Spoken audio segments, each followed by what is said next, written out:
नमस्कार, news point लेकर हाजिर हूं मैं राजीव।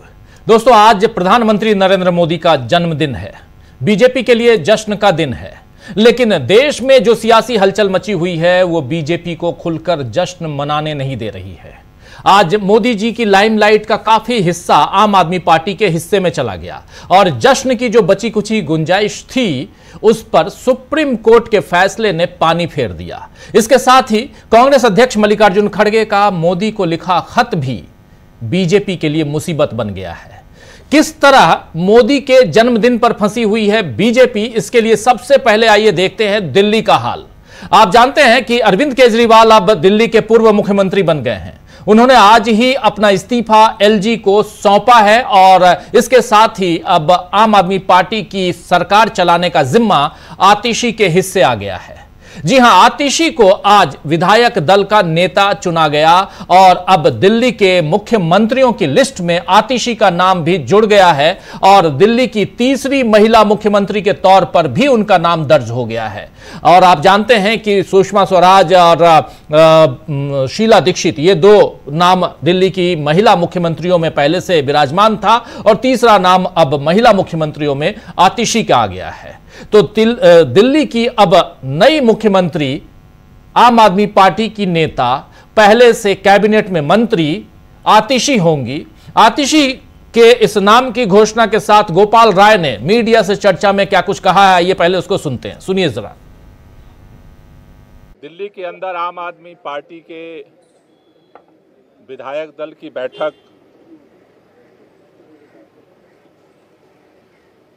बुलाई गई थी, जिस बैठक में दिल्ली के अगले चुनाव तक मुख्यमंत्री की जिम्मेदारी सर्वसम्मति से आतिशी जी को दी गई है। ये जो जिम्मेदारी दी गई है, आप सब जानते हैं कि एक विषम परिस्थितियों में जिम्मेदारी देनी पड़ी है, क्योंकि जिस तरह से भारतीय जनता पार्टी की केंद्र सरकार ने, पूरी भारतीय जनता पार्टी ने, देश के माननीय प्रधानमंत्री जी ने षड्यंत्र करके, एजेंसियों का दुरुपयोग करके आम आदमी पार्टी को खत्म करने का, दिल्ली की सरकार को, देश के अंदर जिस तरह से सरकारों को तोड़ा गया उसी तरह से दिल्ली की सरकार को भी तोड़ने का जिस तरह से अभियान चलाया,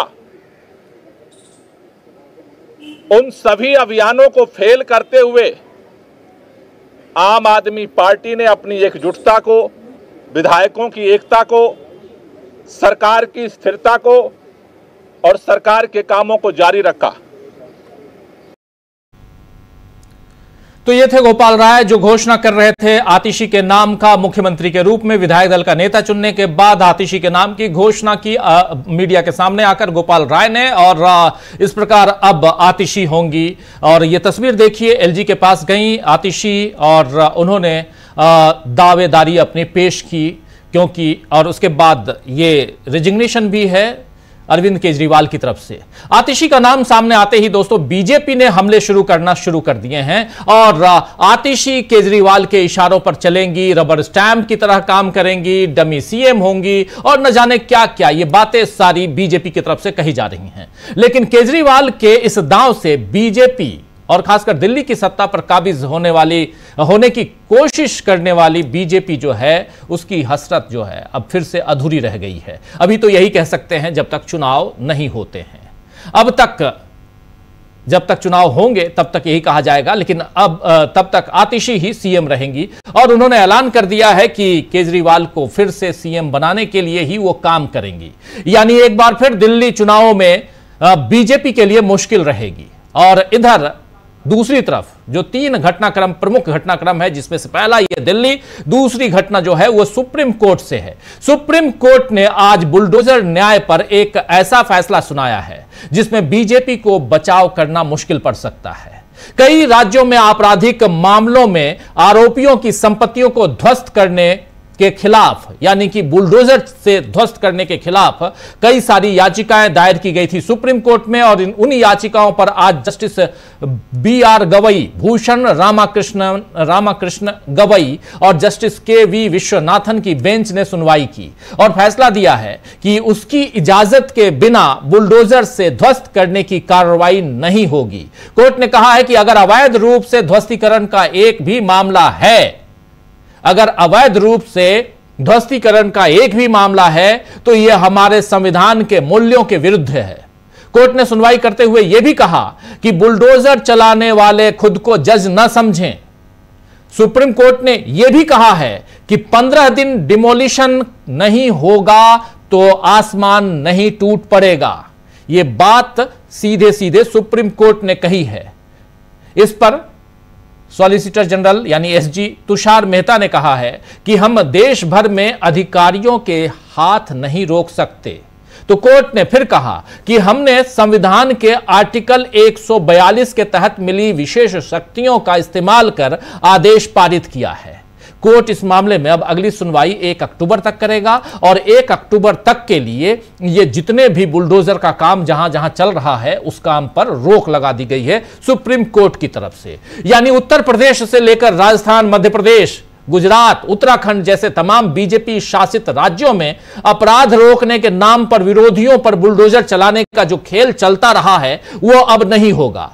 दरअसल लोकसभा चुनावों में अपनी सीटें गंवाने के बाद से बीजेपी कई मोर्चों पर घिरती जा रही है और बीजेपी को इतना कमजोर बनाने में राहुल गांधी का बड़ा योगदान रहा है।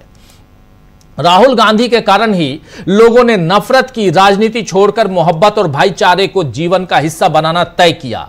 राहुल गांधी अब भी इसी मुहिम में लगे हुए हैं, आप जानते हैं, लेकिन अब बीजेपी या उसके साथी दलों के नेताओं ने राहुल गांधी के साथ सीधे हिंसा की बातें करना शुरू कर दिया है। आपने अभी पिछले 4 दिनों में 4 वरिष्ठ नेताओं के बयान सुन लिए। एक ने कहा कि दादी जैसा हश्र होगा, दूसरे ने कहा वो देशद्रोही है, आतंकी नंबर 1 है, तीसरे ने कहा उसकी जीभ काट दो, 11 लाख रुपए देंगे, चौथे ने भी उसे आतंकी और अपने दादा और नाना क्या क्या से जोड़कर नहीं कह दिया। तो ये सारी बातें हो रही हैं। राहुल को धमकियां मिल रही हैं, जिस पर कांग्रेस ने कानूनी प्रक्रिया तो शुरू कर दी है, लेकिन आज मल्लिकार्जुन खड़गे ने इस मामले में गेंद सीधे मोदी के पाले में डाल दी है। मोदी को मल्लिकार्जुन खड़गे ने एक चिट्ठी लिखी है जिसमें उन्होंने जन्मदिन की बधाई दी है और इसके साथ ही लिखा है कि आप अवगत होंगे कि लोकसभा में नेता प्रतिपक्ष राहुल गांधी के खिलाफ बेहद आपत्तिजनक, हिंसक और अशिष्ट बयानों का सिलसिला चल रहा है। चिट्ठी के आखिरी में बहुत लंबी चिट्ठी नहीं है, 1 पन्ने की चिट्ठी है, लेकिन उसके कुछ हिस्सों को आप तक हम लेके आ रहे हैं। और उसी चिट्ठी के आखिरी हिस्से में मल्लिकार्जुन खड़गे ने लिखा है कि कांग्रेस के करोड़ों कार्यकर्ता और नेता इस बात को लेकर बहुत उद्वेलित और चिंतित हैं, क्योंकि ऐसी घृणा फैलाने वाली शक्तियों के चलते राष्ट्रपिता महात्मा गांधी, इंदिरा गांधी और राजीव गांधी को शहादत देनी पड़ी। उन्होंने यह भी कहा है कि मैं आपसे अनुरोध और अपेक्षा करता हूं कि आप कृपया अपने नेताओं पर अनुशासन और मर्यादा का अंकुश लगाएं, उचित आचरण का निर्देश दें। ऐसे बयानों के लिए कड़ी कानूनी कार्रवाई की जानी चाहिए ताकि भारतीय राजनीति को पतनशील बनने से रोका जा सके, कोई अनहोनी न हो। हमें भरोसा है कि प्रधानमंत्री ऐसे नेताओं को तत्काल रोकने के लिए अपेक्षित कार्रवाई करेंगे। यह कहना है सीधे सीधे मल्लिकार्जुन खड़गे का।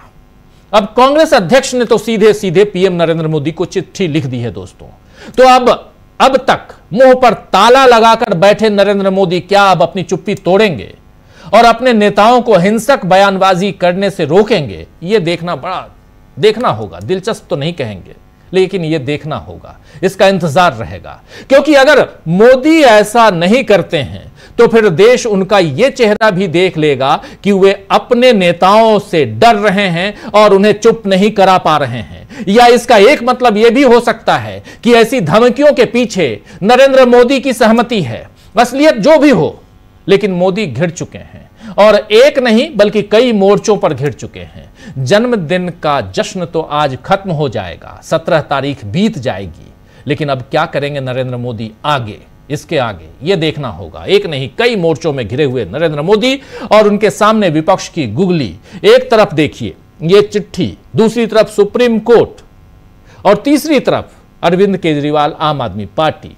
राहुल गांधी की राजनीति आप देख रहे हैं। 2 राज्यों में चुनाव हैं, जम्मू कश्मीर और हरियाणा। उन दोनों राज्यों में बीजेपी का हाल आप जानते हैं। इन सब के बीच नरेंद्र मोदी आज भाषण दे रहे थे और अपने भाषण में, ओडिशा में थे, भाषण दे रहे थे और अपने भाषण में कहीं ना कहीं उन्हीं चीजों को लेकर आने की कोशिश कर रहे हैं लगातार जिन मुद्दों पर बीजेपी चुनाव लड़ती आई है, यानी धर्म, हिंदुत्व, सांप्रदायिक ध्रुवीकरण। वो वही बात गणेश, अब थोड़ा सा गणेश जी जो हैं वो सामने लाए गए हैं। क्या गणेश, भगवान गणेश जो हैं वो नैया पार लगाएंगे नरेंद्र मोदी की और खासकर इन 2 राज्यों की? चलिए इन तमाम मसलों पर चर्चा करते हैं। हमारे साथ कुछ वरिष्ठ साथी जुड़े हुए हैं, उन सबसे पहले आपका परिचय करवाता हूं, फिर आगे बढ़ते हैं। जरा स्क्रीन पर हमारे तमाम साथियों को ले आइए। देखिए इस वक्त हमारे साथ 4 वरिष्ठ साथी जुड़े हुए हैं। प्रशांत टंडन जी हैं, अमरेंदु उपाध्याय जी हैं, डॉक्टर राकेश पाठक जी हैं और डॉक्टर दीपक पाचपोर जी हैं। आप चारों का स्वागत है, इस्तकबाल है। स्वागत इस्तकबाल आप तमाम दोस्त साथी शुभचिंतक आप सबका जो अब तक जुड़ चुके हैं, जो जुड़ने वाले हैं इस कार्यक्रम में। सीधे डॉक्टर साहब आपके पास आना चाहता हूं। डॉक्टर राकेश पाठक जी, आपसे समझना चाहता हूं, नरेंद्र मोदी का भाषण भी आपने सुना होगा, लेकिन राहुल गांधी, उसके अलावा दिल्ली, उसके अलावा सुप्रीम कोर्ट, बुलडोजर पर आपने एक वीडियो बनाया था, काफी लोगों ने उसको देखा, सराहा, मिलियंस में वो वीडियो गए। लेकिन बात यहां मिलियंस की नहीं है, बात है कि ऐसी घटनाएं जो हो रही हैं। एक आदमी किसी के घर में रेंट पे रहता था, उसके नाम पे उस घर वाले की, मतलब जिसके यहां वो रह रहा था, वो उसी की दीवार तोड़ दी गई। ऐसी बहुत सारी घटनाएं घटी हैं। सुप्रीम कोर्ट इन तमाम घटनाओं पर आज कहीं ना कहीं संज्ञान लेते हुए रोक तो लगा चुका है। आगे देखते हैं। एसजी तुषार मेहता कहते हैं कि पूरे देश के अधिकारियों के हम हाथ नहीं रोक सकते, आप सरकार किस लिए है साहब? ये सवाल तो पूछा जाएगा। तो ये सारी बातें हैं, जरा आपका नजरिया इस पे डॉक्टर साहब। पहली बात तो हमारे नॉन बायोलॉजिकल प्रधानमंत्री का जन्मदिन है, तो वे चूंकि खुद कह चुके हैं नॉन बायोलॉजिकल है, तो जन्मदिन नहीं मानना चाहिए। अवतरित हुए हैं तो उनको बहुत बहुत शुभकामनाएं। लेकिन उनके युग में पिछले 10 सालों में देश कहां पहुंच गया है, इसकी वानगी 2 चीजों से देख सकते हैं जो बड़ी निशानियां हैं। नंबर 1, न्याय को बलाए ताक रखकर नैसर्गिक न्याय की परंपरा को, प्रक्रिया को, व्यवस्था को बलाए ताक रखकर बुलडोजर न्याय को स्थापित करने की कोशिश की गई। समाज में ये पूरी तरह स्थापित कर दिया गया कि ये सिस्टम है, ये व्यवस्था है और इस व्यवस्था के जरिए इंसाफ होगा। लेकिन आज सुप्रीम कोर्ट ने उस पर पूरी तरह रोक लगा दी। यद्यपि रोक तो उसी दिन लगा दी थी, लेकिन वो फौरी, तात्कालिक थी। इसके बावजूद सॉलिसिटर जनरल का ये कहना कि हम पूरे देश के अधिकारियों का हाथ नहीं रोक सकते, यानी सरकार की मंशा अब भी वही है कि ये बर्बर बेलगाम बुलडोजर किसी न किसी बहाने से चलता रहे। लेकिन आज सुप्रीम कोर्ट ने देश के सामने ये रख दिया और सत्ता को, भाजपा शासित राज्यों के मुख्यमंत्रियों को, उनके समर्थकों को आईना दिखा दिया है कि ये बेहद अलोकतांत्रिक विचार था जिसके पक्ष में आप तालियां बजा रहे। अब 2 सवाल इसमें बाकी हैं। जिस वीडियो का आपने जिक्र किया, हमारे दर्शकों का बहुत धन्यवाद। उसके बाद भी हम और आपने एक वीडियो बनाया था जिसमें ये सवाल पूछे थे कि अब तक बेजा तरीके से कानून को तोड़कर जिन लोगों के घर तोड़े गए, क्या उन्हें मुआवजा मिलेगा? दूसरा सवाल हमने ये पूछा था जो दोषी अधिकारी हैं इस पूरी प्रक्रिया के, उन्हें कोई दंड मिलेगा, उन्हें चिन्हित किया जाएगा? क्योंकि कानून तो ये कहता है अपराध पिछले किसी भी समय में हुआ हो, जब संज्ञान में आ जाए तब वो अपराध। अब देखना है सुप्रीम कोर्ट 1 अक्टूबर को इस पर क्या कर। दूसरा विषय है, देश के नेता नेता प्रतिपक्ष संवैधानिक पद पर बैठे हुए व्यक्ति को जान से मारने की धमकियां। ये धमकियां कोई ट्रोल आर्मी के 2 टके के 2 कौड़ी के ट्रोलर नहीं दे रहे। संविधान की शपथ लेने वाले राज्यों के मंत्री, विधायक, भूतपूर्व विधायक और तो और केंद्र में मोदी की सरकार में बैठे हुए मंत्री थे। मल्लिकार्जुन खड़गे ने ठीक याद दिलाया, हम और आप भी अभी 3-4 दिन पहले ये चर्चा कर चुके हैं कि हमारे राष्ट्रपिता की हत्या से पहले किस तरह का माहौल बनाया गया था।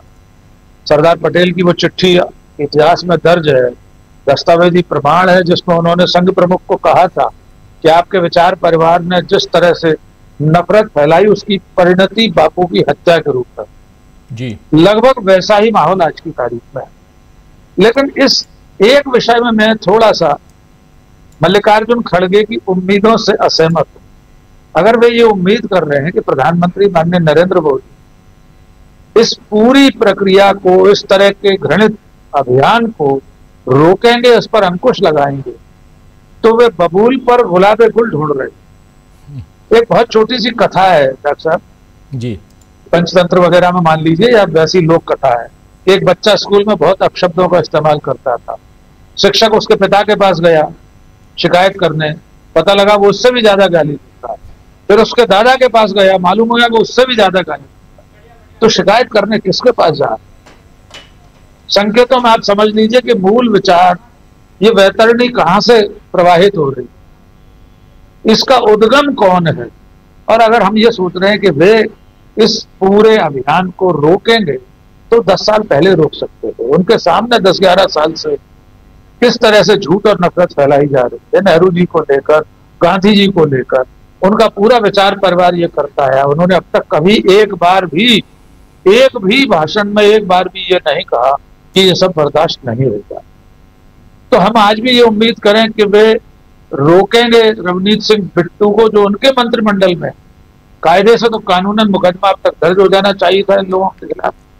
डॉक्टर साहब, प्रदेश की राजधानी भोपाल में प्रदेश कांग्रेस अध्यक्ष और पूरी कांग्रेस को थाने में घंटों जमीन पर बैठकर धरना देना पड़ रहा है कि इन लोगों पर मुकदमा दर्ज किया जाए, FIR दर्ज की जाए। पुलिस मुकदमा दर्ज करने को तैयार है। यही धमकी अगर किसी ने, जीभ काटने की धमकी, या नंबर 1 टेररिस्ट नरेंद्र मोदी या अमित शाह को कहा होता किसी कांग्रेस नेता ने, हम और या आप, तो हम अभी सलाखों में होते। लेकिन वही बात कांग्रेस के नेता के खिलाफ कही जा रही है। कानून खामोश है, सत्ता की तरफ से कोई अंकुश नहीं लगाया जा रहा। ये ज्यादा चिंताजनक बात है।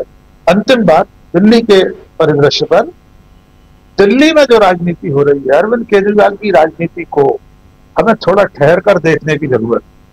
उनकी सियासत भी Narendra Modi style of politics है। वे उतने ही तरीके के प्रपंच करना जानते हैं जितने तरीके नरेंद्र मोदी जानते हैं। फिलहाल उन्होंने एक महिला को आगे बढ़ाया, मुख्यमंत्री बनाया है। उनके सामने अब जो असली चुनौती है वो ये है कि अपने ऊपर लगे हुए भारतीय जनता पार्टी के बी टीम के ठप्पे को कैसे मिटाएं। और इसकी अग्नि परीक्षा भी हरियाणा में हो जाएगी। फिर दिल्ली का विधानसभा चुनाव भी आने वाला है। क्या वे विधानसभा भंग करा पाते हैं? क्या नवंबर में महाराष्ट्र के साथ चुनाव करा पाते हैं? इसकी भी परीक्षा होना बाकी। और अगले कल के परसों के दिन से वे अपने राजनीतिक उद्बोधनों में क्या कहते हैं, ये गौर करना बेहद जरूरी है। हम देखेंगे कि जेल से बाहर निकलने के बाद उन्होंने इंडिया गठबंधन का नाम नहीं लिया, इंडिया गठबंधन के साथियों का नाम नहीं लिया। राहुल गांधी चंद रोज पहले तक उनके साथ थे, साथ खड़े थे। अरविंद केजरीवाल ने उन्हें थैंक यू वेरी मच नहीं कहा। तो उनकी राजनीति को थोड़ा सा ठहर कर देखने की जरूरत है। फिलहाल नरेंद्र मोदी हर मोर्चे पर घिरे हुए हैं, उनकी सरकार घिरी हुई है। जी बिल्कुल बिल्कुल। नरेंद्र मोदी के हिसाब से अगर देखा जाए तो वो बहुत बुरी तरह से घिरे हुए हैं। एक तरफ राहुल गांधी पर जितने भी हमले हो रहे हैं तो कहीं ना कहीं नरेंद्र मोदी जितनी चुप्पी लगाएंगे वो नरेंद्र मोदी के ऊपर ही उल्टा वार होगा, ये तय मानिए। नरेंद्र मोदी देश के प्रधानमंत्री हैं, ये भी नहीं हमें भूलना चाहिए। लेकिन साथ साथ ये भी हमको याद रखना चाहिए कि इस वक्त राहुल गांधी के ऊपर हमले हो रहे हैं, यानी राहुल गांधी को आतंकवादी कहना, उनको जान से मारने की धमकी देना, उनके जीव काटने की बातें करना, ये सारी बातें अगर हो रही हैं तो और इस पर चुप्पी साधना देश के प्रधानमंत्री का, देश के गृह मंत्री का, यह अपने आप में कहीं ना कहीं बड़ा क्वेश्चन मार्क लेके आता है। दूसरी तरफ आप देख रहे हैं कि एक बुलडोजर की जो राजनीति चल रही थी, उस राजनीति पर आज सुप्रीम कोर्ट की 2 जजों की पीठ ने जो आज विराम, फुल स्टॉप अभी ना कहें इसलिए क्योंकि 1 अक्टूबर को फिर से इस पर सुनवाई है, लेकिन अभी तक 1 अक्टूबर तक के लिए जो सुप्रीम कोर्ट ने किया है, जो कहा है, यह बहुत इंपॉर्टेंट है, यह होना भी चाहिए।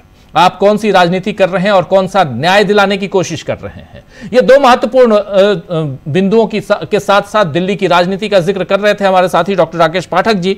दिल्ली की राजनीति पर सबकी निगाहें टिकी हुई हैं और यहां पर लोहा लोहे को काटता है, ये भी कह सकते हैं। अगर अरविंद केजरीवाल की राजनीति नरेंद्र मोदी की राजनीति की तरह है, तो क्या उसी दिशा में और वहीं पर ये दोनों जाकर उसी अखाड़े में पहुंचने वाले हैं जिस अखाड़े में 2-2 हाथ दिल्ली की बात में कर रहा हूं, वहां हम देखेंगे। सियासत बहुत मजेदार है, आने वाले समय में वो देखना होगा। लेकिन इसके साथ साथ जो कुछ चल रहा है, हमारे साथ प्रोफेसर रविकांत जी जुड़ गए हैं, सीधे उनके पास आता हूं। प्रोफेसर साहब, आपका स्वागत भी करता हूं और सीधे आपके पास आता हूं। आप कैसे देखते हैं रवनीत सिंह बिट्टू के अलावा इतने बड़े बड़े नाम आ रहे हैं? उत्तर प्रदेश के कैबिनेट मिनिस्टर हैं रघुराज सिंह, वो साहब भी राहुल गांधी को क्या क्या नहीं मीडिया के सामने कह रहे हैं। उधर संजय गायकवाड़ का जिक्र हम कल कर ही रहे थे और उनसे पहले हमने देख लिया एक मारवा साहब को भी। तो ये सब आखिर चल क्या रहा है और प्रधानमंत्री इसमें मल्लिकार्जुन खड़गे की चिट्ठी को कितना इंपॉर्टेंस देंगे प्रधानमंत्री नरेंद्र मोदी, कैसे देखा जाए? ये बहुत एक गंभीर चिंतन का विषय है, इसलिए इस चर्चा को यहां हम लेके आए हैं। कैसे देखते हैं आप? देखिए राजू जी, ये बहुत सोची समझी रणनीति का हिस्सा है।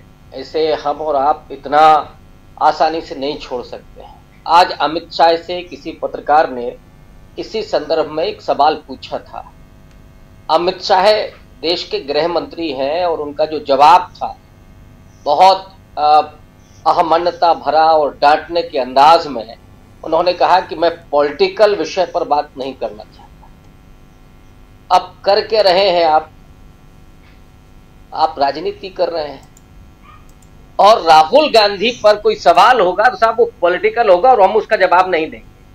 मैं ये मानता हूं कि जहां से स्क्रिप्ट लिख करके आ रही है उससे आप सवाल पूछेंगे तो जवाब मिलेगा क्या? और ये बहुत सोची समझी रणनीति का हिस्सा है। मैं थोड़ा आपको पीछे ले चलता हूं। अगर आप पिछला 1 दशक देखें, नरेंद्र मोदी 1 और मोदी पार्ट 2, उसमें राहुल गांधी की छवि को किस तरह से हल्का बनाया जा रहा था। राहुल गांधी को पप्पू साबित किया जा रहा था। इधर से आलू डालो, उधर से सोना निकलेगा, वो मोबाइल से देख करके कुछ लिख रहे हैं। राहुल गांधी नॉन सीरियस हैं, राहुल गांधी तो पर्यटन की राजनीति कर रहे हैं, राहुल गांधी तो विदेश चले जाते हैं, राहुल गांधी तो सोने की चम्मच लेकर के पैदा हुए हैं, वो शहजादे हैं, वगैरह वगैरह। लेकिन ये जो पूरी छवि बनाई गई थी उसमें जितना भी इन्वेस्ट किया गया था वो सारा बर्बाद हो जाता है एक भारत जोड़ो यात्रा से। और इसी दरमियान राहुल गांधी जिन बातों को रेखांकित कर रहे थे, जो बार बार लोगों को आगाह कर रहे थे, इस सरकार को चेताने का काम कर रहे थे, लेकिन ये जो हल्की राजनीति थी जिसमें राहुल गांधी का मजाक उड़ाया जा रहा था, उससे लोगों ने ध्यान नहीं दिया। राहुल गांधी ने नोटबंदी के पहले बोला कि नोटबंदी का असर गरीबों पर, लोअर मिडिल क्लास पर क्या पड़ने जा रहा है, उद्योग धंधे कैसे इससे कमजोर होंगे, व्यवसाय कैसे चौपट होगा। राहुल गांधी ने कोरोना के पहले चेताया नरेंद्र मोदी को कि आप जो गुजरात में डोनाल्ड ट्रंप की सभा करने जा रहे हैं और विदेशियों का अभी भी आवागमन चल रहा है, इसको रोका जाए, लेकिन मोदी जी ने नहीं माना। और हश्र क्या हुआ वो हम लोगों ने देखा। राहुल गांधी ने गलवान घाटी में चीनी सैनिकों की घुसपैठ के बारे में भी कहा, लेकिन मोदी जी ने क्या जवाब दिया? कई हफ्तों के बाद कि ना कोई घुसा हुआ है, ना कोई घुसा था, और कल परसों का ही शायद चाइना का आधिकारिक बयान है कि वो अपने सैनिकों को गलवान घाटी से भी वापस बुला रहे हैं। भारत जोड़ो यात्रा और उसके बाद की जो राहुल गांधी की राजनीति है वही, लेकिन लोगों की आंखें खुलना शुरू हुई। लोगों ने इस बात को समझा कि राहुल गांधी जो बात कह रहे हैं वो सच्ची है और नरेंद्र मोदी केवल झूठ और फरेब की राजनीति कर रहे हैं। ना उन्होंने 2 करोड़ रोजगार दिए, ना 15 लाख आया, ना अच्छे दिन आए, और न ही महिलाओं का सम्मान हुआ, न किसानों की आमदनी दोगुनी हुई, बल्कि हुआ क्या, किसानों की शहादत हुई। 13 महीने किसान बैठे रहे, मोदी जी ने एक बार भी बात करने की जरूरत महसूस नहीं। मणिपुर तो अभी जल ही रहा है, लगातार लिंचिंग हुई, मोदी जी कुछ नहीं बोले, एक नहीं, मतलब इस पर आप लगातार बात कर सकते हैं कि क्या क्या स्थितियां थी, लेकिन मोदी जी को कोई फर्क नहीं पड़ा। इन परिस्थितियों में लोगों ने यह महसूस किया कि मोदी की जो पॉलिटिक्स है वो घृणा पर आधारित है, हिंसा पर आधारित है, झूठ पर आधारित है, और वो देश का विकास नहीं कर रहे, विनाश करने की तरफ ले जा रहे। यहां से राहुल की राजनीति एक विश्वसनीय मोड़ लेती है और लोगों को लगता है कि ये वो व्यक्ति है जो बेहद संवेदनशील और बौद्धिक है।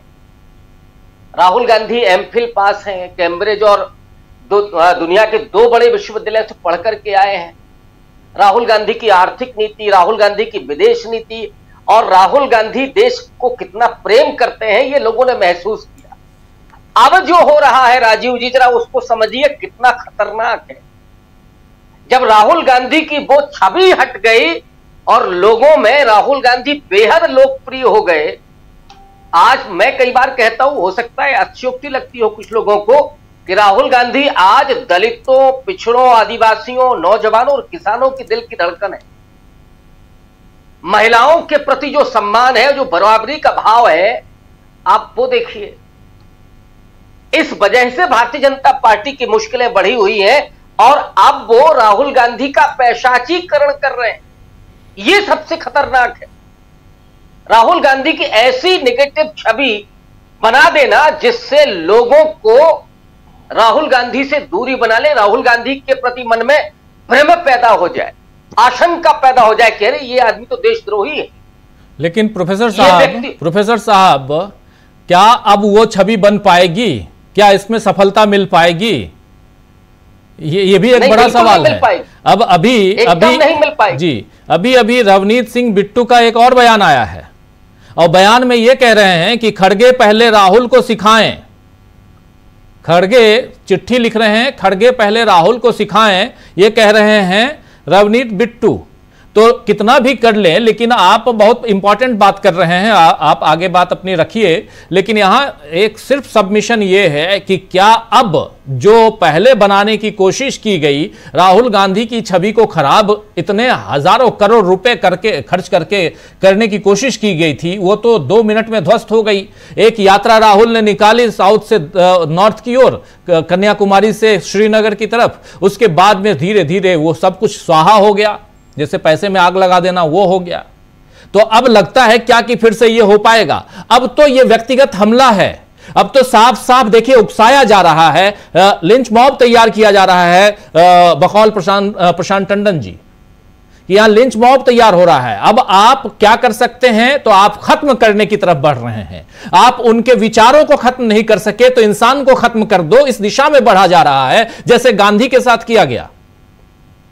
डेफिनेटली ये गॉड से बनाने की पूरी ट्रेनिंग चल रही। एक व्यक्ति होता है वो तो कहता है कि जो तुम्हारी दादी का हुआ है वो तुम्हारा होगा, एक ये धमकी मिलती है। फिर आप आतंकी नंबर 1 कहते हैं, देशद्रोही कहते हैं। ये क्या है कि राहुल गांधी को निगेटिव किरदार में आप स्थापित कर दें और कोई उसी तरह का पागल सिर्फ रहा। हालांकि गॉड से कोई पागल नहीं था, गॉड से बहुत सुनियोजित तरीके से वो गांधी के पैर छू करके हत्या कर रहा था। तो राहुल गांधी के लिए एक बड़ा खतरा है। लेकिन मैं इससे आगे की जरा बात करूं, आप वो तस्वीर जरा याद कीजिए। और मुझे अफसोस है कि लीडर ऑफ अपोजिशन के साथ इतना सब कुछ हो रहा है लेकिन सुप्रीम कोर्ट कुछ नहीं बोल रहा है। हम मोदी पर हमें कोई भरोसा नहीं। इस देश के लोग सबको मालूम है और इसलिए मैंने कहा था कि स्क्रिप्ट कहां से लिख के आ रहे। रवनीत सिंह बिट्टू अगर फिर से ये चिट्ठी लिख रहे हैं कि खड़गे जी सिखाएं राहुल गांधी को, इसका मतलब क्या है? इसका मतलब है कि शह मिल रही है लगातार कि आपको यही हमले करने हैं। तो इन हमलों का जो मतलब है, मुझे लगता है कि सबसे पहले तो इसको सो मोटो लेना चाहिए सुप्रीम कोर्ट को। एक लीडर ऑफ अपोजिशन, वो व्यक्ति जिसके घर में 2-2 लोग शहीद हुए हैं, उसके खिलाफ इस तरह का दुष्प्रचार करने का मतलब क्या है? अगर सुप्रीम कोर्ट नहीं सो मोटो ले रहा है तो फिर आप आरती वाले चित्र को देखिए, वो वीडियो जारी किया था मोदी जी ने, पर उसका यही कनेक्शन जुड़ता है।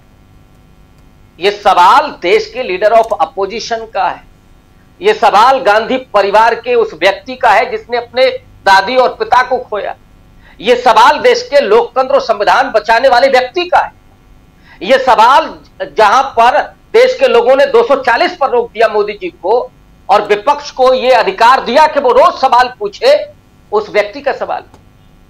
अगर ये नहीं हो रहा है तो इसका मतलब है कि पूरे तरीके से स्क्रिप्ट वहीं से लिख करके आ रही है और ये हमले और बढ़ेंगे राहुल गांधी पर। लेकिन जो आपने पूछा कि क्या ऐसा हो पाएगा, देखिए राहुल गांधी पर खतरा ज्यादा बढ़ गया है। लेकिन अगर ये राहुल गांधी का पैशाचीकरण करना चाहते हैं, इनकी नजर में हर मुसलमान आतंकवादी, इनकी नजर में हर दलित बेवकूफ, इनकी नजर में वो आदिवासी, वो वनवासी है, वो जंगल में रहेगा और महिलाएं दहलीज के भीतर रहेंगी, इनका ये जो पूरा जो चलता है उसमें राहुल गांधी का वो चरित्र के आधार पर कुछ नहीं बिगाड़ पाए। इसको लेकर के तो हम लोग मुतमईन हैं, लेकिन राहुल गांधी के जीवन को जरूर खतरा है, ये तो आशंका बढ़ रही और उसके लिए जिम्मेदारी केंद्र सरकार की है। और मैं तो अपील करूंगा सुप्रीम कोर्ट क्यों इस पर खामोश है, क्यों नहीं वो सो मोटो ले रहा है और केंद्र सरकार को ये निर्देश दे रहा है। देश का गृह मंत्री कह रहा है साहब ये पॉलिटिकल सवाल है, ये पॉलिटिकल सवाल कैसे हुआ? इसका क्या मतलब है कि कोई कुछ भी आकर के बोल जाएगा किसी को भी, ये देश बर्दाश्त नहीं कर सकता। और अगर ये स्थितियां बनती हैं तो मुझे लगता है कि ये सरकार वैसे ही 100वें दिन आज मोदी जी बिना नीतीश और नायडू के जश्न मना रहे थे, कितने दिन और चलेंगे?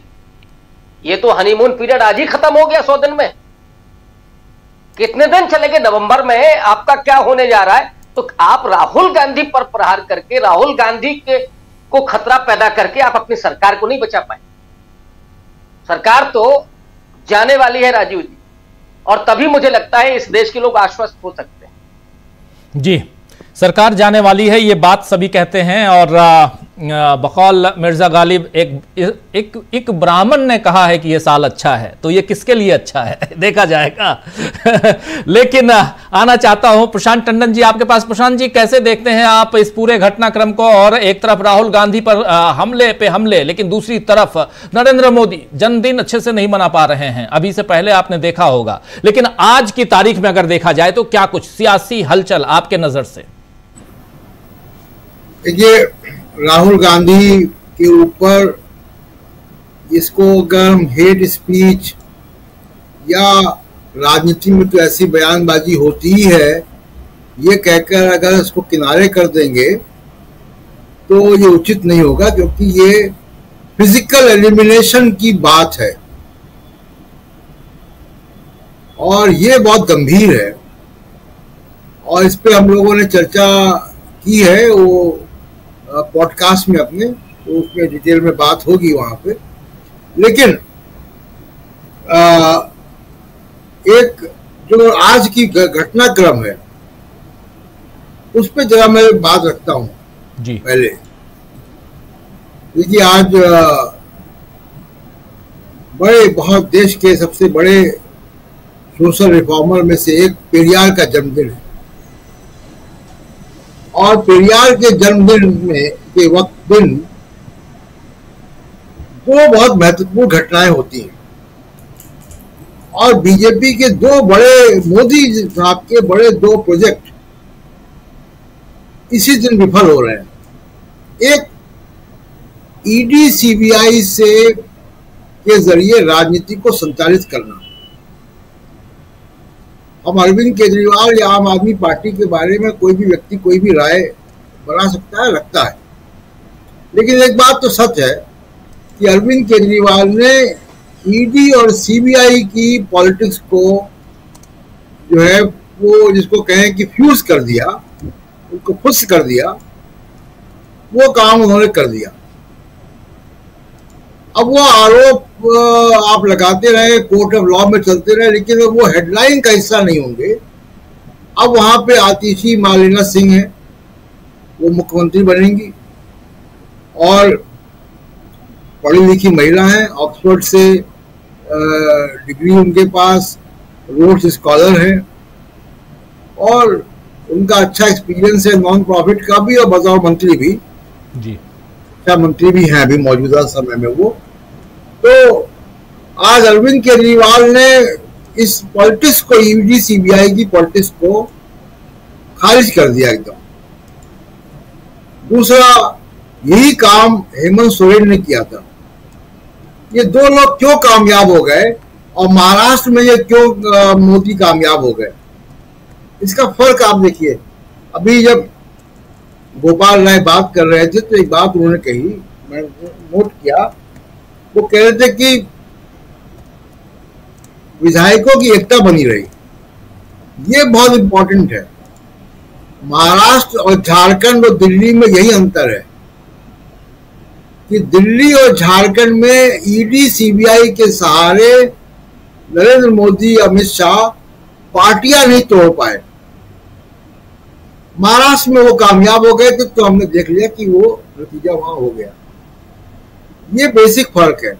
तो अरविंद केजरीवाल ने अब आखिरी जिसको कहते हैं कि ताबूत में जो कील ठोकना, वो उन्होंने ठोक दी कि अब ईडी सीबीआई के जरिए सरकारें गिराने का काम, राजनीति को प्रभावित करने का काम मोदी और अमित शाह नहीं कर पाएंगे। अब आगे की राजनीति कैसी होगी, अरविंद केजरीवाल आगे क्या करेंगे, ये हम लोग पहले भी चर्चा कर चुके हैं और इस पे हम लोग देखते हैं। अब बात आती है कि जी जो धमकियां आ रही हैं राहुल गांधी को, जैसे मैंने कहा कि इनको यूजुअल पॉलिटिक्स, हाँ एक बात और, बुलडोजर पॉलिटिक्स, दूसरा बड़ा प्रोजेक्ट सुप्रीम कोर्ट ने ध्वस्त कर दिया। बुलडोजर के जरिए राजनीति को और नफरत को बढ़ाना, और इसको भी सुप्रीम कोर्ट ने जो है वो उस पर बुलडोजर चला दिया उनकी राजनीति पर। देखिए बुलडोजर कहां से आया, बुलडोजर जर्मनी से आया। हिटलर ने बुलडोजर चलाए थे यहूदियों के घरों पे, और इजराइल अब ये काम करता है वहां पे फिलिस्तीनियों के घर गिराने के लिए। वहां से ये आया, उत्तर प्रदेश के में आया, मध्य प्रदेश में आया, दिल्ली में भी आया, जहां जहां बीजेपी की सरकारें हैं वहीं आया है। और ये नफरत की राजनीति की पराकाष्ठा है कि किसी के घर आप गिराते, और उसका दर्द आप देखिए कि कितने बड़ा राजनीतिक ये दांव था जो कि सुप्रीम कोर्ट ने इनसे खींच लिया है कि सॉलिसिटर जनरल जब कह रहे हैं कि हम सब अधिकारियों कंट्रोल नहीं कर पाएंगे, वो महसूस कर रहे थे कि जिसके प्रति उनकी जवाबदेही है उसकी राजनीति खत्म हो रही है, इसलिए परेशान थे। और जो राहुल गांधी की बात है राजीव जी, उस पर हम लोग बहुत चर्चा कर चुके, फिर भी बहुत गंभीर बात है। गंभीर बात इसलिए है कि यह मामूली बयानबाजी नहीं है। और आज देश के गृह मंत्री के सामने ये सवाल आया और उन्होंने इसको राजनीति कह के टाल दिया।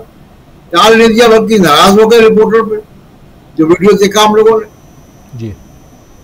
तो अगर देश का गृह मंत्री देश के नेता के प्रतिपक्ष के फिजिकल एलिमिनेशन की धमकी को अगर कह रहा है राजनीति, तो फिर ये बहुत ही आश्चर्यजनक बात है। और उससे लगता है कि कहीं ना कहीं आपकी राजनीति कहीं ना कहीं उससे मेल खा रही, क्योंकि आप एक स्टैंड नहीं ले पा रहे। अगर वो ये अमित शाह ये कह रहे हैं कि मैं दृढ़ता से इस बात का जवाब नहीं दूंगा, उतने ही शब्दों में वो उसका खंडन भी कर सकते थे। जी। इससे ज्यादा शब्द की आवश्यकता नहीं थी, लेकिन नहीं किया उन्होंने, ये उनकी चॉइस थी, उन्होंने नहीं किया। तो उससे लगता है कि आप कहीं ना कहीं एक ही नाव पे सवार हैं। भाषा आपकी अलग होगी, बात अलग है, लेकिन आप एक नाव पे सवार हैं। और ये बहुत गंभीर बात है बीजेपी के लिए भी कि उनके नेता राहुल गांधी को, नेता प्रतिपक्ष को फिजिकल एलिमिनेशन की धमकी दे रहे हैं, एक लिंच मॉब तैयार करने की तरफ हम लोग बढ़ रहे हैं।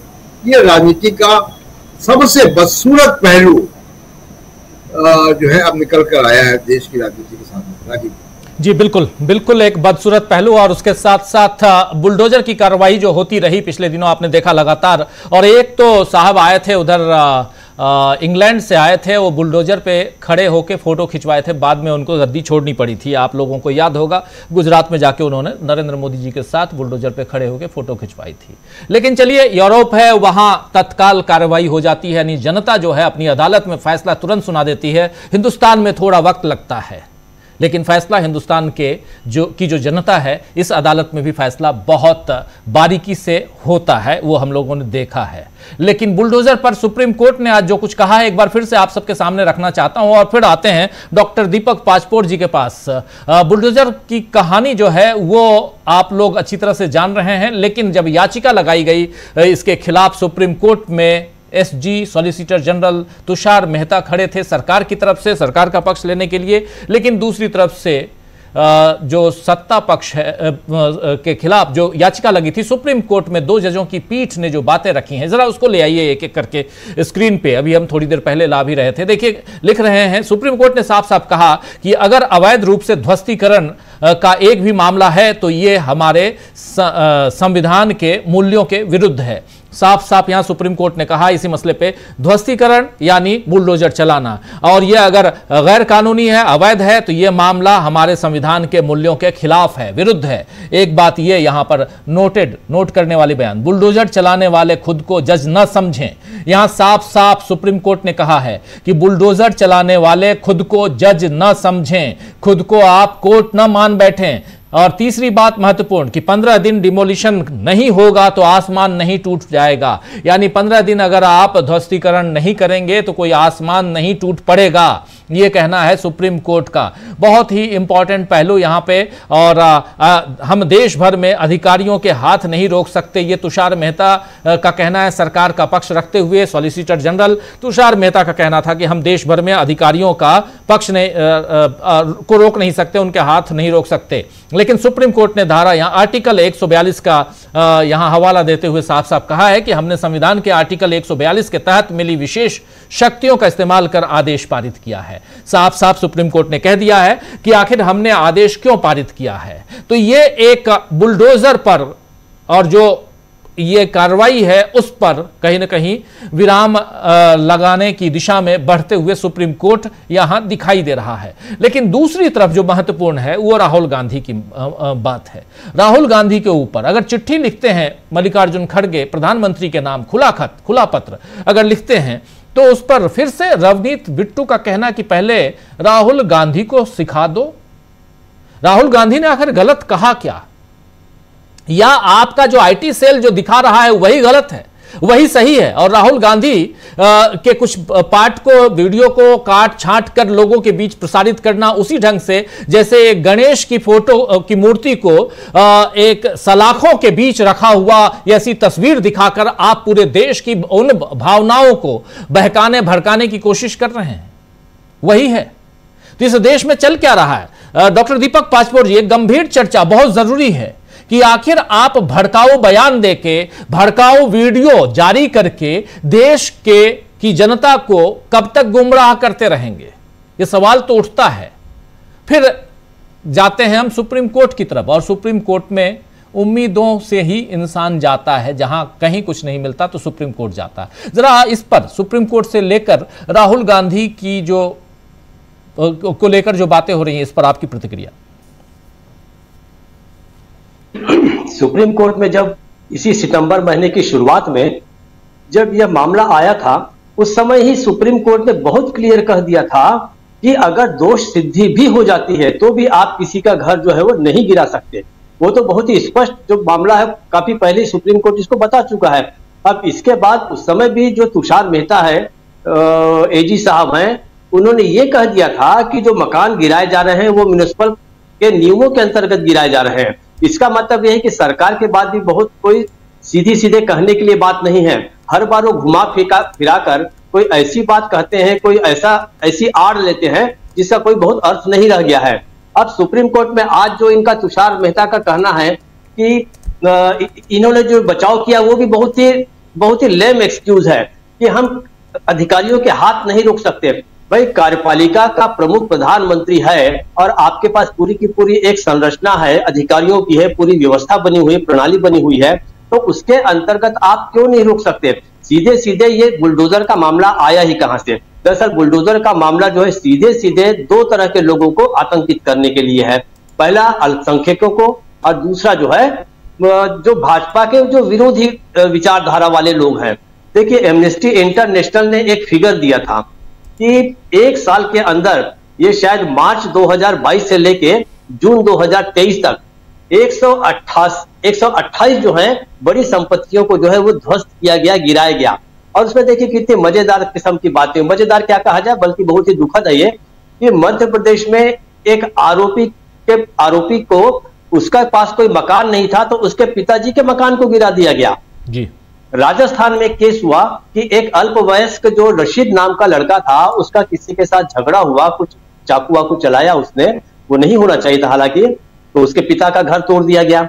तो इसीलिए पहले ही बार जब ये मामला सुप्रीम कोर्ट के सामने आया था, तभी गवई साहब और विश्वनाथन साहब ने कह दिया था कि अगर दोष सिद्धि भी हो जाती है, अपराध साबित भी हो जाता है, तो भी आप किसी के मकान को नहीं गिरा सकते। तो इसके बाद और कुछ कहने की बात कुछ रह ही नहीं गई है। अब ये बुलडोजर को किस लिए वो करके रखना चाहते हैं, जीवित रखना चाहते हैं कि एक तरह से जो ब्रांडिंग की गई थी, आप याद कीजिए योगी आदित्यनाथ चुनाव के दौरान जहां जाते थे प्रचार रैलियों में, वहां पर उनके स्वागत के लिए बुलडोजरों की रैली निकाली जाती थी, बहुत जगह तो उनको रखा जाता था उनकी चुनावी सभाओं के पास। तो ये क्या बताता है? ये बताता है कि आपने जो शक्ति के पृथक्करण का जो मूल सिद्धांत है प्रशासन का, उसी को आपने खत्म कर दिया। मतलब यह है कि आप किसी के ऊपर अपराध सिद्ध करेंगे, अपराध सिद्ध करने के पहले कोर्ट का काम ही नहीं है, आपने पहले ही उसे दंडित कर दिया। दरअसल हो यह रहा है कि अब सब कुछ बहुत ही सीधी सादी बात है। आपको एक पुराना किस्सा मैं याद दिला दूं कि विकास दुबे नाम का एक अपराधी था जिसको उज्जैन में पकड़ा गया, और जब उज्जैन में पकड़ के उसे लाया जा रहा था गाड़ी में, तभी लोगों ने घोषणा कर दी थी कि ये गाड़ी जो है ये पलट जाएगी। इसका मतलब है कि अब तो बहुत सीधा सीधा मामला है कि कहां पे बुलडोजर चलेगा, किसका मकान गिराया जाएगा, किसकी गाड़ी पलटेगी, कितना सीधा साधा मामला है। लेकिन यह अच्छी बात है कि सुप्रीम कोर्ट ने आज जो है जो रिटर्न गिफ्ट दिया है प्रधानमंत्री मोदी जी को उनके जन्मदिन पर, यह बहुत ही महत्वपूर्ण है। मुझे तो ऐसा लग रहा था कि हमारे जो चीफ जस्टिस ऑफ इंडिया हैं चंद्रचूड़ साहब के घर में जब मोदी साहब गए, आरती उतार कर आ गए गणेश की, तो मुझे ऐसा लगा कि सोमवार से अब जब कोर्ट शुरू होंगे तो पता नहीं कैसे कैसे निर्णय लिए जा सकते हैं। लेकिन एक ये अच्छी बात है कि लगता है कि जो गणेश परिक्रमा की है मोदी जी ने, उससे कम से कम अभी सुप्रीम कोर्ट के जो बाकी जजेस जो हैं वो अभी फिलहाल जो है वो उससे अछूते हैं और स्वतंत्र रूप से निर्णय ले रहे हैं। ये एक बहुत अच्छी बात है। जो आपने कहा वाकई यह आशा की किरण है। दूसरी बात मैं कहना चाहता था राजीव जी की, जैसे आपने कहा कि लोहा लोहे को काटता है, ये जो आम आदमी पार्टी के संदर्भ में आपने बात कही, तो मुझे लगता है कि लोकतंत्र और राजनीति में लोहा लोहे को नहीं काटता। लोहे से लोहे का काटने का जो काम है वो शोले फिल्म में ही था, बस उससे ज्यादा कहीं नहीं होना चाहिए। हमारे पास जो है प्रधानमंत्री जो होता है या सत्ता दल जो होता है, उसका काम केवल प्रशासन चलाना नहीं होता, उसका काम केवल संसद चलाना नहीं होता, उसका काम देश के जो नैतिकता है, हमारे जो लोकतांत्रिक मूल्य है, उसकी अगुवाई करना भी उसी का काम है। तो हुआ यह था कि आप याद कीजिए, एक समय कांग्रेस के बारे में कहा जाता था कि कांग्रेस जब तक टिट फॉर टेट की जैसा है उसको वैसा ही जवाब दो वाली नीति पर नहीं चलेगी, तब तक वो अमित शाह और भारतीय जनता पार्टी का मुकाबला नहीं कर सकेगी। लेकिन कांग्रेस ने एक अलग राह पकड़ी, उसने सकारात्मक राजनीति की, उसने कहीं भी नकारात्मकता का जवाब नकारात्मकता से नहीं दिया। इसलिए कांग्रेस जो है वो आज वापस अपने पैरों पर खड़ी हो गई है। आम आदमी पार्टी अगर ये सोचती है कि हमें भी उसी तरीके से जवाब देना होगा जिस प्रकार से भारतीय जनता पार्टी हमारे साथ सलूक करती है, तो मुझे ऐसा लगता है कि बहुत उचित बात नहीं होगी। उसका खामियाजा आम आदमी पार्टी पर्याप्त भुगत चुकी है। देखिए कितनी लोकप्रिय पार्टी थी, किस प्रकार से उसने 3-3 बार सरकार बनाई, और यहां तक कि अकेली ऐसी वो एक रीजनल पार्टी हम कह सकते हैं जिसकी 2 राज्यों में सरकारें हैं। ये भी बहुत बड़ी उपलब्धि है निश्चित रूप से आम आदमी पार्टी की। लेकिन आम आदमी पार्टी को इस बचे खुचे समय में, पिछला अगला जो 2-3 महीना रह गया है उनके चुनावों के लिए, मतलब जो इफेक्टिव पीरियड है, क्योंकि 3 महीने के बाद तो वैसे भी आचार संहिता अगर लग जाती है या वैसे भी बहुत सारा काम तो एलजी के पास पड़ा हुआ है, आप क्या बहुत ज्यादा कर सकेंगे। लेकिन एक अच्छी सक्रिय कार्यकर्ता जो थी और जिन्होंने बहुत ही संकट के समय, जिस समय आम आदमी पार्टी के सारे लोग जेल में थे, आप याद कीजिए जब इनको अरविंद केजरीवाल को गिरफ्तार किया गया था तो उन्होंने पूरी कमान जो है वो आतिशी ने संभाली थी। तमाम वो मीडिया को संबोधित करती थी और एक बहुत अच्छे तरीके से उन्होंने लॉन्च किया, उसका पुरस्कार उन्हें मिला है। ये अच्छी बात है। अब देखने वाली बात है कि किस प्रकार से वो इस अगले 3-4 महीनों का जो उपयोग है वो किस प्रकार से आम आदमी पार्टी को वापस अपनी खड़े ताकत, अपने बल पे इस लायक बना दे कि अगला चुनाव भी जीत सके। लेकिन यहाँ पर आम आदमी पार्टी को बहुत आवश्यक है, जिसकी चर्चा मैंने पिछले बार की इसमें भी किया था, कि अब आपको बहुत ही साफ सुथरी राजनीति करनी होगी। डबल चेहरे के साथ आपका काम नहीं चलेगा। आप कभी गठबंधन के साथ भी रहते हैं और कभी कभी आपके कामों से ऐसा लगता है कि आप गठबंधन का नुकसान भी पहुंचाना चाहते हैं। तो आपकी जो है सीधी सीधी बात हो जाए कि आप किधर रहना चाहते हैं। इस प्रकार से अगर आप दोहरा काम करेंगे, जिस प्रकार से आते आते उन्होंने हरियाणा में सारे के सारे उम्मीदवार भी खड़े कर दिए। राहुल गांधी चाहते थे कि वहां गठबंधन हो जाए।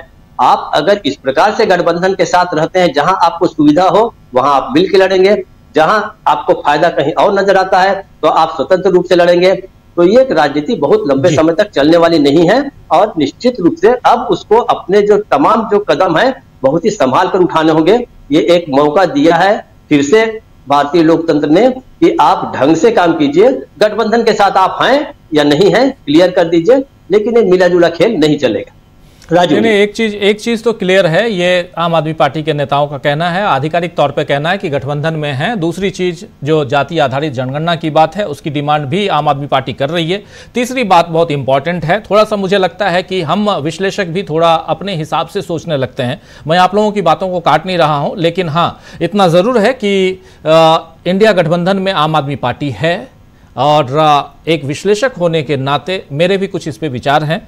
एक पहली बात कि अगर आप आम आदमी पार्टी अरविंद केजरीवाल की राजनीति की बात करते हैं तो उससे पहले बीते हुए चुनाव में ममता बनर्जी की राजनीति की बात भी करनी होगी, जहां ममता बनर्जी ने वेस्ट बंगाल में गठबंधन नहीं किया लेकिन वो गठबंधन के साथ थी। आम आदमी पार्टी के साथ कांग्रेस पार्टी और इंडिया गठबंधन में रहते हुए गठबंधन हुआ, लेकिन पंजाब में गठबंधन नहीं हुआ, ये भी हमने देखा। और आने वाले समय में दिल्ली की राजनीति बहुत महत्वपूर्ण है, उसको लेकर अंदर खाने में भी हलचल तेज है। तीसरी या चौथी कहें महत्वपूर्ण बात कि हरियाणा में जो गठबंधन नहीं हुआ उसमें कांग्रेस भी चाहती थी कि गठबंधन ना हो।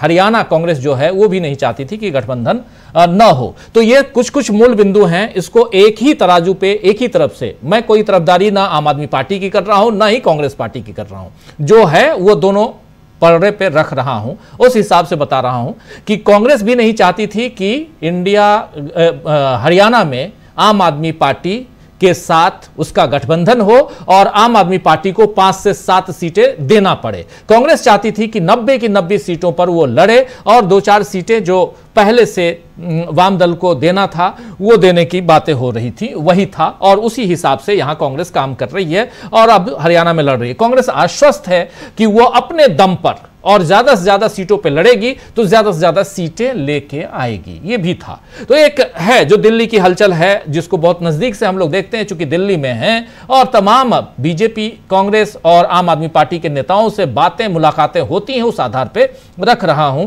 क्योंकि बहुत ये बातें भी इस ढंग से फैलाई जाती हैं कहीं ना कहीं, ये दुराव, ये भटकाव और ये इंडिया गठबंधन में विभेद, इंडिया गठबंधन को कमजोर करने और तोड़ने के लिए साजिश भी है। उसके टूल हम ना बने, टूल किट हम ना बने, मैं आप तमाम साथियों से कह रहा हूं, इसलिए क्योंकि कहीं ना कहीं यह तय मानिए कि इंडिया गठबंधन आज की तारीख में एनडीए पर भारी है। भले एनडीए की सीटें ज्यादा हैं, 294 सीटों के साथ नरेंद्र मोदी, एनडीए नरेंद्र मोदी सत्ता पर काबिज हैं, लेकिन 237 सीटों वाला जो गठबंधन इंडिया है वो ज्यादा मजबूत, और उसमें एक अकेला नेता राहुल गांधी अपने आप में इतना मजबूत है कि उससे जान से मारने की धमकी मिल रही है।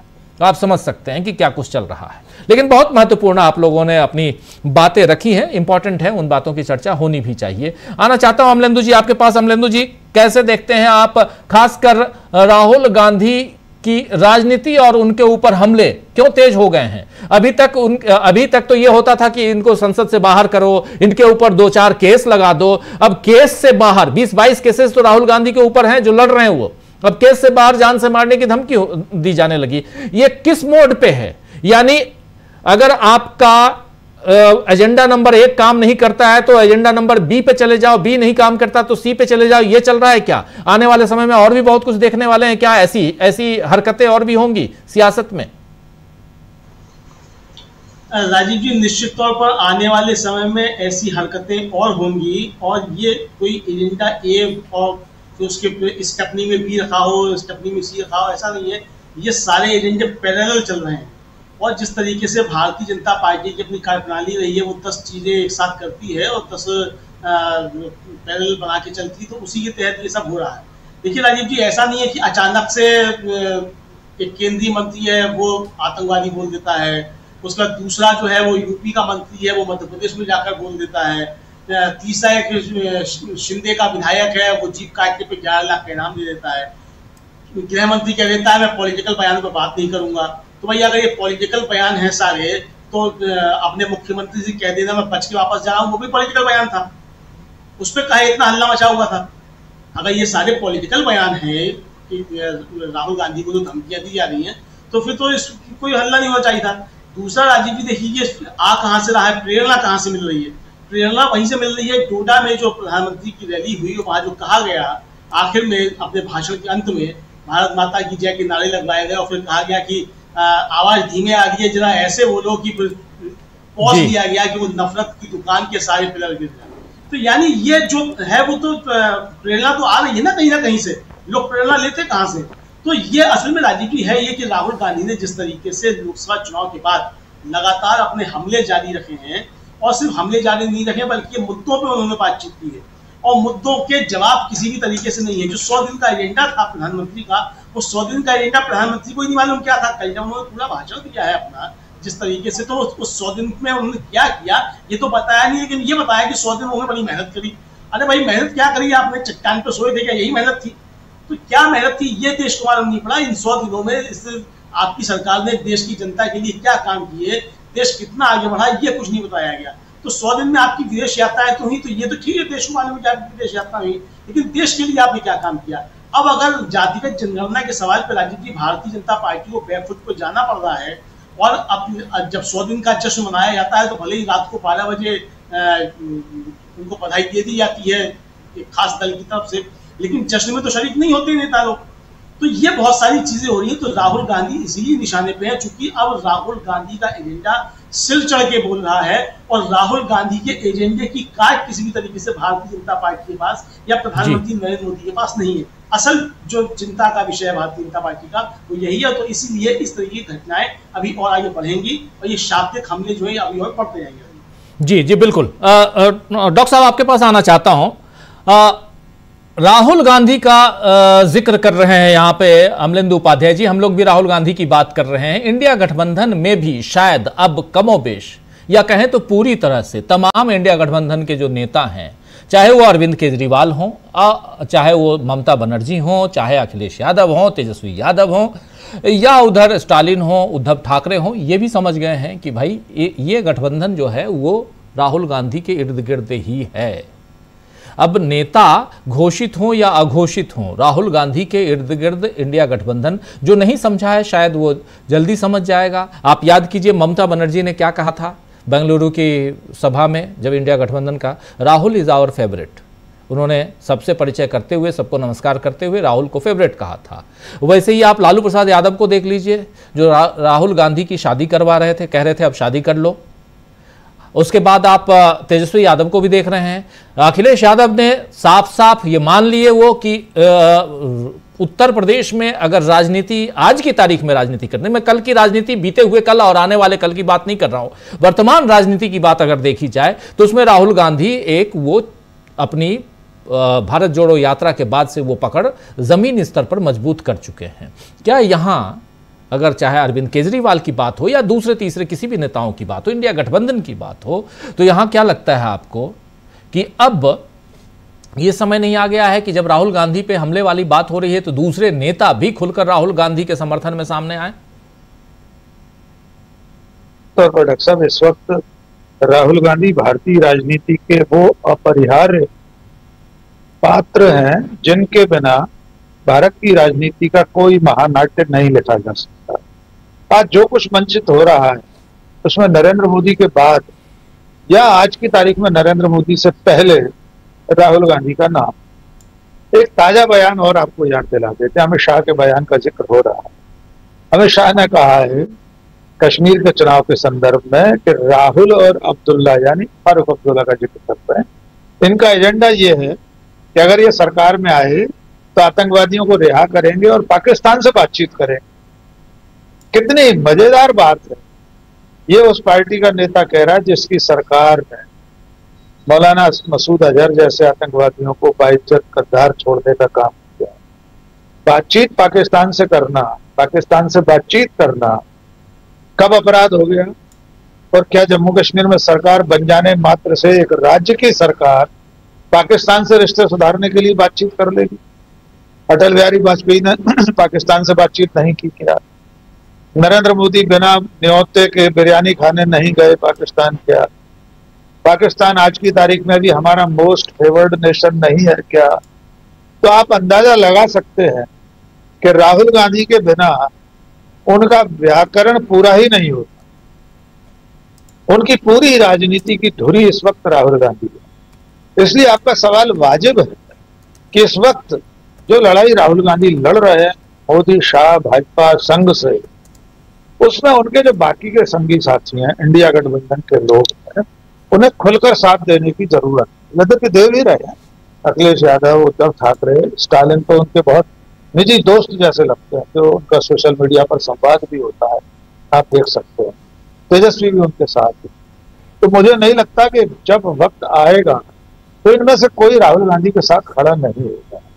अब जहां तक सवाल आपने कहा कि वे इंडिया गठबंधन के नैसर्गिक नेता के रूप में स्वीकार हों, तो मुझे लगता है कि अब इंडिया गठबंधन का कोई भी दल, कोई भी पार्टी राहुल गांधी से इतर, राहुल गांधी के बिना इंडिया गठबंधन की कल्पना नहीं कर सकता। 4 जून ने यह साबित कर दिया कि इन सब दलों, भाजपा से इतर जो विपक्ष का गठबंधन है, उसमें कांग्रेस ही सबसे बड़ी पार्टी। उन्होंने अपनी पार्टी को दुगनी सीटों तक ले जाने का काम किया। उनकी सफलता सबके सामने है। 6000 किलोमीटर की 2 बार में यात्रा कर ली उन्होंने। तो कुल मिलाकर अब जब ऐसी नौबत आएगी, आज कल परसों जब भी, कि मान लीजिए एक सरकार चलती होती है, ये सरकार इंडिया गठबंधन सरकार बनाने की स्थिति में आती है, कोई दावा करती है, तो राहुल गांधी नैसर्गिक नेता होंगे इस गठबंधन के। कोई घटक दल इस स्थिति में नहीं होगा कि वो इस बात पर कोई दावा या प्रतिदावा कर पाए कि राहुल नहीं कोई और। राहुल गांधी खुद इनकार कर दें, ये तो हो सकता है। इंडिया गठबंधन के घटक दलों की बैठक में, पूरे गठबंधन की बैठक में, गठबंधन उन्हें अपना नेता चुन ले और वे कह रहे हैं मुझे नहीं बनना, मल्लिकार्जुन खड़गे को प्रधानमंत्री बना दो, ये तो हो सकता है। लेकिन और कोई उनका साथी दल उनके नाम पर ऐतराज करने की स्थिति में नहीं। 37 सीटों वाले अखिलेश यादव भी किसी तौर पर यह नहीं कहेंगे कि राहुल गांधी प्रधानमंत्री न हो। इसलिए इस वक्त जो सीधी लड़ाई छेड़ रखी है मोदी, शाह और संघ बीजेपी के खिलाफ, वो सबसे बड़े नायक तो राहुल गांधी। इसलिए इन सब लोगों को भी अपना अपना भला चाहिए, अपने अपने राज्यों में खुद को बचाए रखना है। तो इस वक्त उन्हें राहुल गांधी और कांग्रेस नाम की डोर को थामकर रखना होगा। उनके पास भी इसके सिवा कोई विकल्प नहीं है, वरना उनका हश्र वैसा ही होगा जैसा भाजपा के करीब आए बाकी दलों का हुआ। लंबी फहरिस्त अकाली दल से लेकर बीजू जनता दल तक, वे सब जो उनके पास आए वे उल्टा पारस पत्थर है, सोना नहीं बनता अभी भाजपा को। जो शैडो रहे, जो पर्दे के पीछे रहे, वो भी चले गए।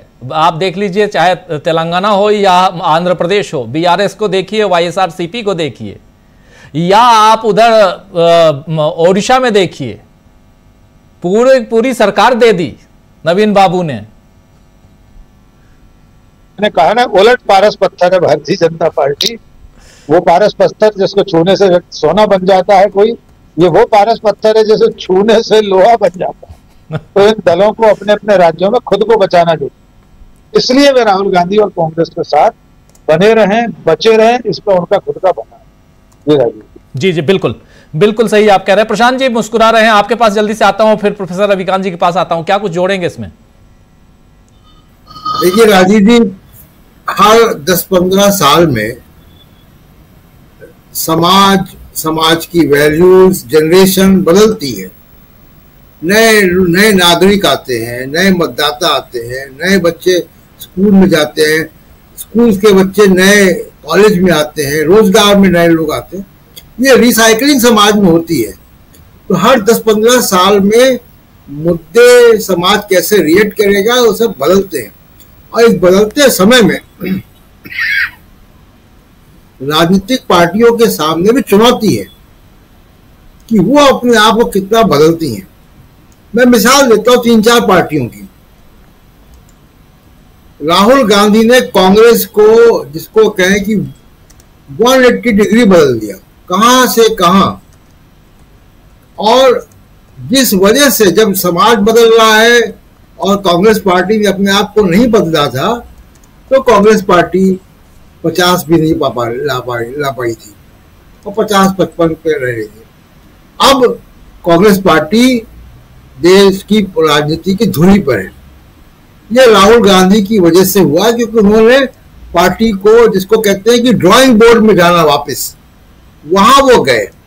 पार्टी की नीतियां बदली, पार्टी की विचारधारा में बदलाव आया, पार्टी की कार्यशैली में बदलाव आया। आप देखिए कि उनके प्रवक्ता कैसे बोलते हैं, उनके अग्रेसिव प्रवक्ता है सब।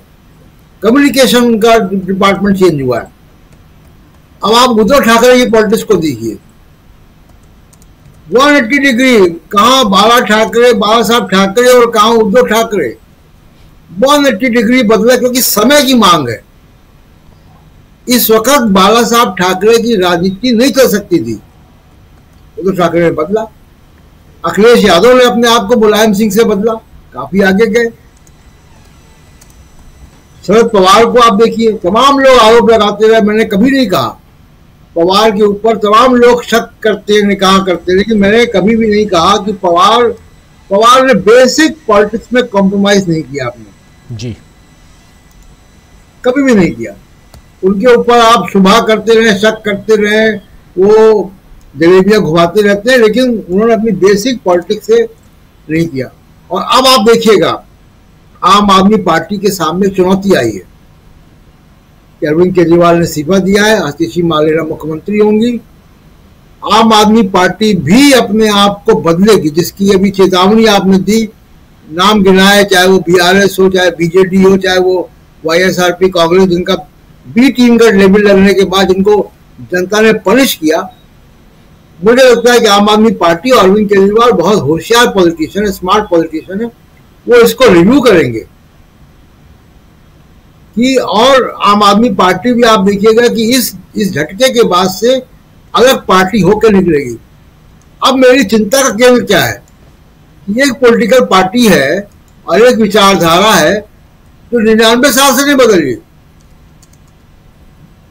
सत्ता में आप आ गए और मैं कहूंगा कि कॉर्पोरेट की वजह से आ गए, और आज भी आप कॉर्पोरेट की वजह से बने हुए हैं।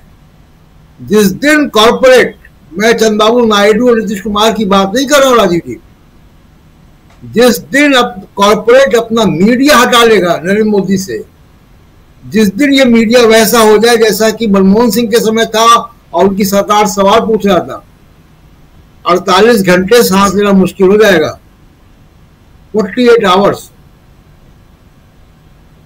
राहुल गांधी तो 15 साल इस मीडिया को झेल कर सरवाइव कर रहे हैं, आगे बढ़ रहे हैं। तो कॉर्पोरेट ने मोदी साहब को बनाया, कॉर्पोरेट ने अपने हितों के लिए बीजेपी को सत्ता में लाया। बदलते वक्त में अगर ये नहीं बदलेंगे नए वैल्यूज के हिसाब से, ये घंटा का चौराहे में भाषण देने वाले टटपूंजे नेताओं को अगर आप लगा देंगे, राहुल गांधी के खिलाफ जान से मारने की धमकियां देंगे, जबान काटने की धमकियां देंगे, ये जो तालिबान स्टाइल पॉलिटिक्स है, ये तालिबान तो वहां नहीं चला जहां तालिबान पैदा हुआ। तालिबान को बदलना पड़ गया अपने आप को। अब वो गला काटने वाले तालिबान भी नहीं है वहां पे। लेकिन बीजेपी अपने आप को बदल नहीं पा रही है। यह बीजेपी की लॉन्ग टर्म पॉलिटिक्स के लिए घातक है। उनको सोचना चाहिए राजीव जी। जी बिल्कुल बिल्कुल, लॉन्ग टर्म पॉलिटिक्स की बात कर रहे हैं आप। क्या नरेंद्र मोदी ये सोच रहे हैं कि ये मेरी आखिरी पारी है और जिस भी ढंग से हो, जैसे भी हो, जितने दिन भी हो, अपने अंदाज में हम जी लें और अपने अंदाज में हम पॉलिटिक्स कर लें? क्या ये है या यहां कुछ और है? क्या एक डर है, एक भय है राहुल गांधी की बढ़ती लोकप्रियता के कारण, और उसके कारण अब राहुल गांधी के ऊपर सीधा हमला? क्योंकि बहुत कुछ बदलते हुए हम देखेंगे आने वाले 2-4 महीनों में। लगातार आपने देखा अरविंद केजरीवाल बाहर आए, 2 दिनों के अंदर हम लोग इसी मंच पे बात कर रहे थे कि 2 दिन वेट कर लीजिए, देखते हैं क्या कुछ होता है। हमने देख लिया कि अरविंद केजरीवाल जो 6 महीने लगातार जेल में थे, वो 21 दिन के लिए बाहर निकले थे उस बीच, लेकिन वो इस्तीफा दे देते हैं। उस समय उन्होंने इस्तीफा नहीं दिया, बाद में इस्तीफा देते हैं। और पॉलिटिक्स कैसे दिल्ली की बदल गई, आतिशी मुख्यमंत्री बन रही हैं। लेकिन दूसरी तरफ क्या नरेंद्र मोदी की पॉलिटिक्स अब राहुल गांधी के इर्द गिर्द चल रही है, या देश की पॉलिटिक्स में अब राहुल गांधी एक सबसे बड़ा चेहरे के रूप में तो आ गए हैं, इसमें कोई दो राय नहीं है प्रोफेसर रविकांत जी। लेकिन यहां से आने वाले समय में, खासकर महाराष्ट्र का चुनाव करवाने में आने वाले समय में हम बहुत परेशान होते हुए नरेंद्र मोदी को देखेंगे। महाराष्ट्र का चुनाव और ऐसे ही दिल्ली का चुनाव, ऐसे ही बिहार का चुनाव, ऐसे ही झारखंड का चुनाव, इन सब राज्यों के चुनाव अभी होने हैं। और जो कुछ दूसरे राज्यों में चल रहा है, जो कांग्रेस शासित राज्य, 3 राज्य भी कांग्रेस के हैं, एक हिमाचल प्रदेश, एक तेलंगाना, एक कर्नाटक, और इन तीनों राज्यों में भी उथल पुथल करवाने की जो कोशिश हो रही है। अब तो सब कुछ जैसे हम लोगों को पता है कि यहां किस वीडियो को कितना काटा गया है। जो देख रहा है, जो भाजपा का समर्थक है, वो भी तो यह समझता होगा प्रोफेसर रविकांत जी। आपके स्टूडेंट भी तो समझते होंगे, भले वो अंधभक्ति में लीन हो, लेकिन वो समझते तो होंगे कि यहां गड़बड़ किया गया है। यहां ये राहुल गांधी ने नहीं कहा था कि आलू को इधर से डालो उधर सोना हो जाएगा, बन जाएगा। ये तो दुनिया जानती है कि राहुल गांधी का नहीं कहा था, ये नरेंद्र मोदी का कहा हुआ था। ये बात तो अब भी समझते होंगे कि अगर राहुल गांधी जो आरक्षण को लेकर लगातार कह रहे हैं कि आरक्षण और हिस्सेदारी की बात तभी होगी जब जातिगत जनगणना होगा, वो कहेंगे विदेश जाकर के आरक्षण खत्म करेंगे हम आकर के। संभव है क्या? नहीं है संभव, बोला भी नहीं, लेकिन फैलाया जा रहा है। गणेश जी का अभी बता दिए, गणेश, भगवान गणेश, गणपति, आप उनको लेकर आप धरना प्रदर्शन कर रहे हो, और उसके बाद अगर उनको उठाकर पुलिस रखती है, लेके जाती है थाने में, वहां अच्छे ढंग से पंडित को बुला के पूजन अर्चन सब होता है, उसके बाद विसर्जन करते हैं, तो इसको आप सिर्फ वो दिखाते हो कि सलाखों में रख दिया गणेश को। क्या है ये? और उसके बाद यही बात प्रधानमंत्री नरेंद्र मोदी अपने भाषणों में कह रहे हैं। प्रधानमंत्री से ही उम्मीद की जा सकती है क्या?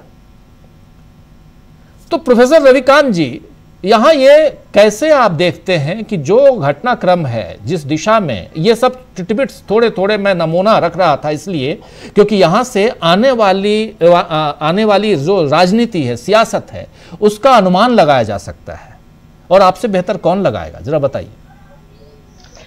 देखिए राजीव जी, आपने कहा कि क्या मोदी जी से उम्मीद की जा सकती है। मुझे लगता है कि उन्हीं से उम्मीद की जा सकती है। ये पूरा नागपुर मॉडल है कि पहले तो तिरंगा लेकर के जाते थे, जो 40-50 साल तक तिरंगा कभी नहीं लहराए अपने ऑफिस पर, वो तिरंगा का इस्तेमाल कर दुरुपयोग कर रहे थे।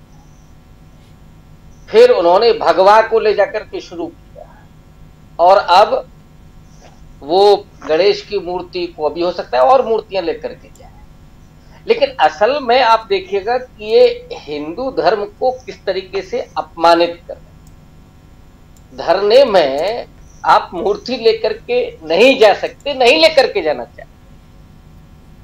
ये तो आप उन प्रतीकों का इस्तेमाल कर रहे हैं। जब इस तरह से इस्तेमाल होने लगता है तो फिर उस धर्म का क्या होगा,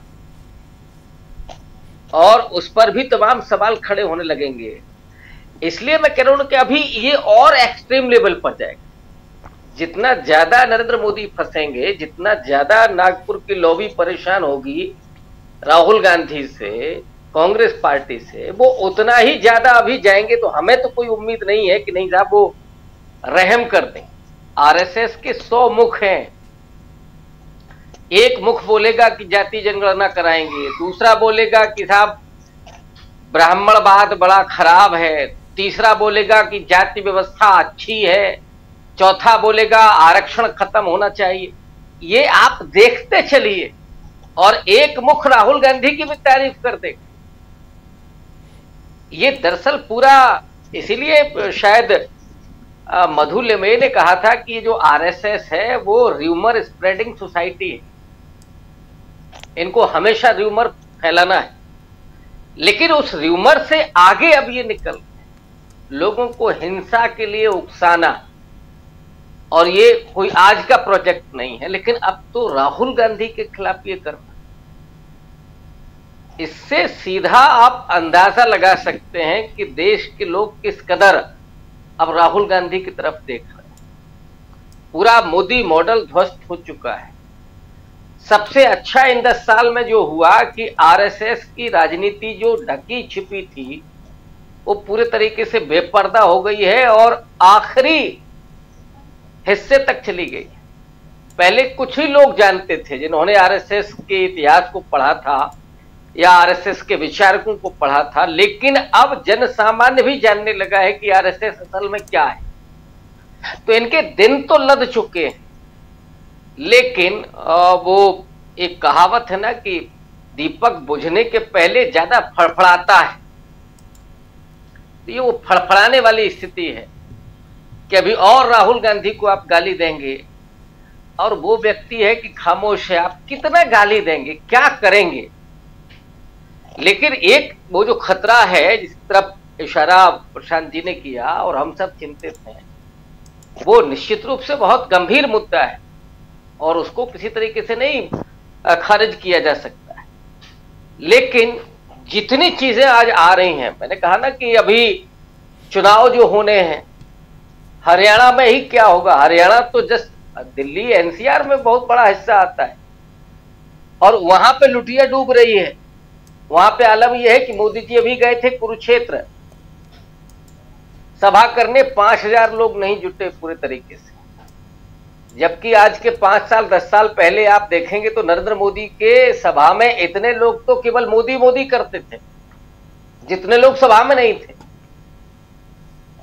तो अब आप कितना राहुल गांधी को बदनाम करेंगे, कितना उनका दुरुपयोग करेंगे उनके भाषणों का, लोगों को वो बात को समझ में आ गई कि राहुल गांधी असल में क्या है, आरएसएस की पॉलिटिक्स क्या है। और अब मुझे लगता है कि अरविंद केजरीवाल के जरिए कुछ स्पेस क्रिएट किया जाएगा, और केजरीवाल जी की वही पॉलिटिक्स है, वही शैली है जो मोदी जी की है।